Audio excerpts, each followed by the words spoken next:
When I've been building applications with large language models, I don't think I've ever come to the prompt that I ended up using in the final application on my first attempt. And this isn't what matters. As long as you have a good process to iteratively make your prompt better, then you'll be able to come to something that works well for the task you want to achieve. You may have heard me say that when I train a machine learning model, it almost never works the first time. In fact, I'm very surprised if the first model I trained works. I think with prompting, the odds of it working the first time is maybe a little bit higher, but as Isa is saying, doesn't matter if the first prompt works. What matters more is the process for getting to prompts that works for your application. So with that, let's jump into the code and let me show you some frameworks to think about how to iteratively develop a prompt. All right.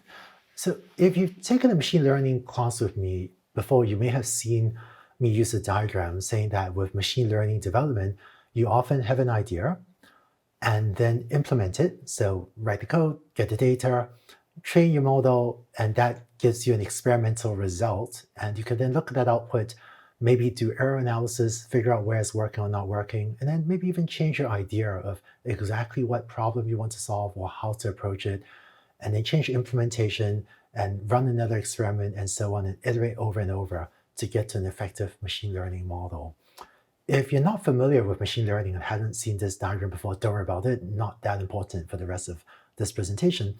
But when you are writing prompts to develop an application using an LLM, the process can be quite similar, where you have an idea for what you want to do, the task you want to complete, and you can then take a first attempt at writing a prompt that hopefully is clear and specific, and maybe, if appropriate, gives the system time to think. And then you can run it and see what result you get. And if it doesn't work well enough the first time, then the iterative process of figuring out why the instructions, for example, were not clear enough, or why it didn't give the algorithm enough time to think, allows you to refine the idea, refine the prompt, and so on, and to go around this loop multiple times until you end up with a prompt that works for your application. This too is why I personally have not paid as much attention to the internet articles that say 30 perfect prompts, because I think there probably isn't a perfect prompt for everything under the sun. It's more important that you have a process for developing a good prompt for your specific application. So let's look at an example together in code. I have here the starter code that you saw in the previous videos. I have import OpenAI, import OS. Here we get the OpenAI API key, and this is the same helper function that you saw as last time. And I'm going to use as the running example in this video the task of summarizing a fact sheet for a chair. So let me just paste that in here. And feel free to pause the video and read this more carefully in the notebook on the left if you want. But here's a fact sheet for a chair with a description saying it's part of a beautiful family of mid-century inspired and so on. Talks about the construction, has the dimensions, options for the chair, materials, and so on. Comes from Italy. So let's say you want to take this fact sheet and help a marketing team write a description for an online retail website. Let me just quickly run these three, and then we'll come up with a prompt as follows. And I'll just paste this in. So my prompt here says, your task is to help a marketing team create the description for a retail website of the product based on a technical fact sheet, write a product description, and so on. Right? So this is my first attempt to explain the task to the large language model. So let me hit Shift-Enter, and this takes a few seconds to run. And we get this result. It looks like it's done a nice job writing a description, introducing a stunning mid-century inspired office chair, perfect edition, and so on. But when I look at this, I go, boy, this is really long. It's done a nice job doing exactly what I asked it to, which is start from the technical fact sheet and write a product description. But when I look at this, I go, this is kind of long. Maybe we want it to be a little bit shorter. So I have had an idea. I wrote a prompt, got a result. I'm not that happy with it because it's too long. So I will then clarify my prompt and say, use at most 50 words to try to give better guidance on the desired length of this, and let's run it again.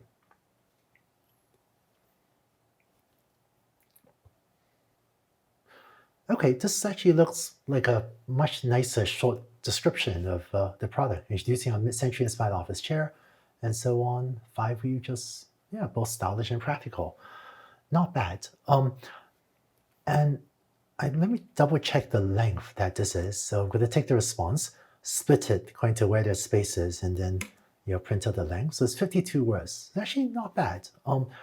Large language models are okay, but not that great at following instructions about a very precise word count. But this is actually not bad. Sometimes it will print out something with 60 or 65 and so on words, but it's kind of within reason.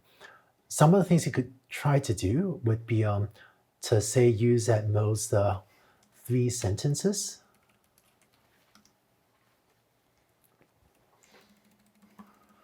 And let me run that again. But these are different ways to tell the large language model what's the length of the output that you want. So this is 1, 2, 3. I count 3 sentences. Looks like I did a pretty good job. And then I've also seen people sometimes do things like, I don't know, use at most 280 characters. Large language models, because of the way they interpret text, using something called a tokenizer, which I won't talk about, but they tend to be so-so at counting characters, but let's see, 281 characters. It's actually surprisingly close. Usually a large language model doesn't get it quite this close, but these are different ways they can play with to try to control the length of the output that you get. But let me just switch it back to use at most 50 words. And there's that result that we had just now. As we continue to refine this text for our website, we might decide that, boy, this website isn't selling direct to consumers, it's actually intended to sell furniture to furniture retailers that would be more interested in the technical details of the chair and the materials of the chair. In that case, you can take this prompt and say, I want to modify this prompt to get it to be more precise about the technical details.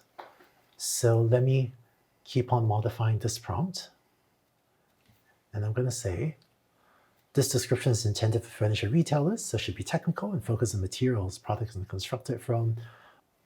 Well, let's run that. And let's see. Not bad. It says, coated aluminum base and pneumatic chair, high quality materials. So by changing the prompt, you can get it to focus more on specific characters, on specific characteristics you want it to.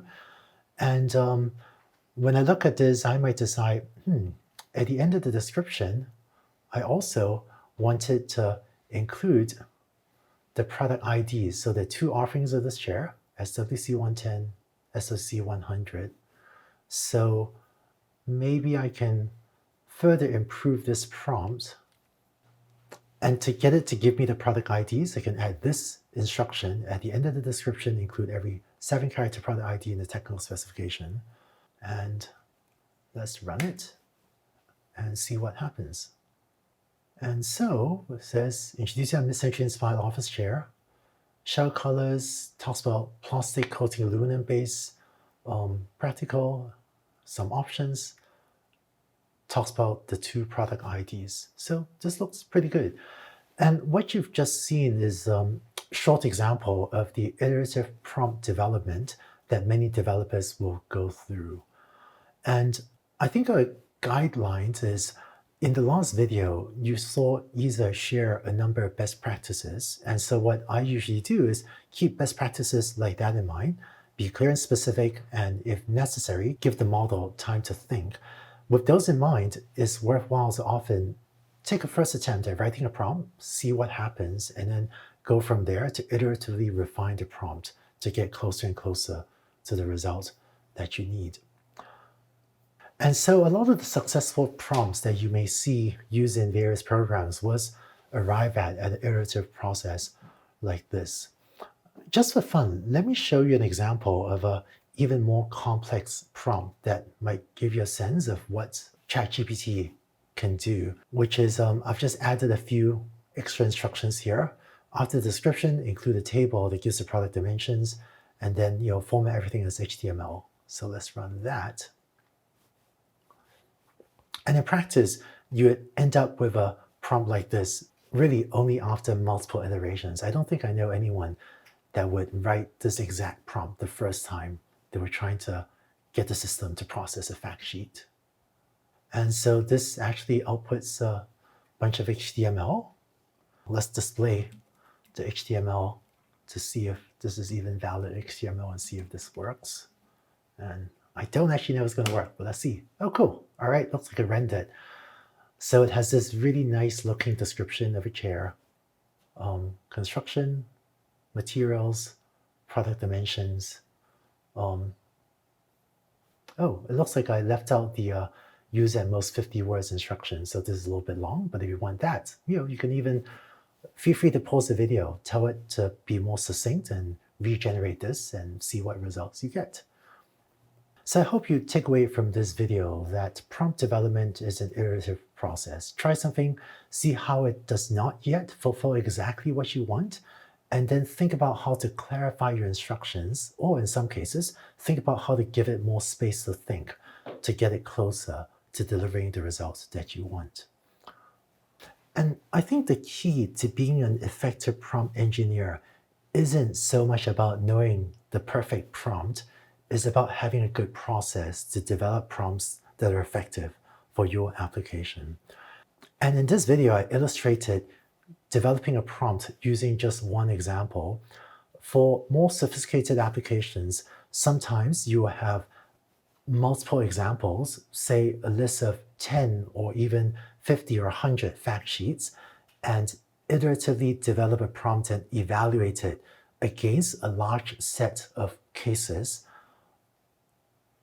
But for the early development of most applications, I see many people developing it sort of the way I am, with just one example. But then for more mature applications, sometimes it could be useful to evaluate prompts against a larger set of examples, such as to test different prompts on dozens of fact sheets to see how its average or worst case performance is on multiple fact sheets. But usually you end up doing that only when an application is more mature and you have to have those metrics to drive that incremental last few steps of prompt improvement. So with that, please do play with the Jupyter Code Notebook examples and try out different variations and see what results you get. And when you're done, let's go on to the next video where we'll talk about one very common use of large language models in software applications, which is to summarize text. So when you're ready, let's go on to the next video.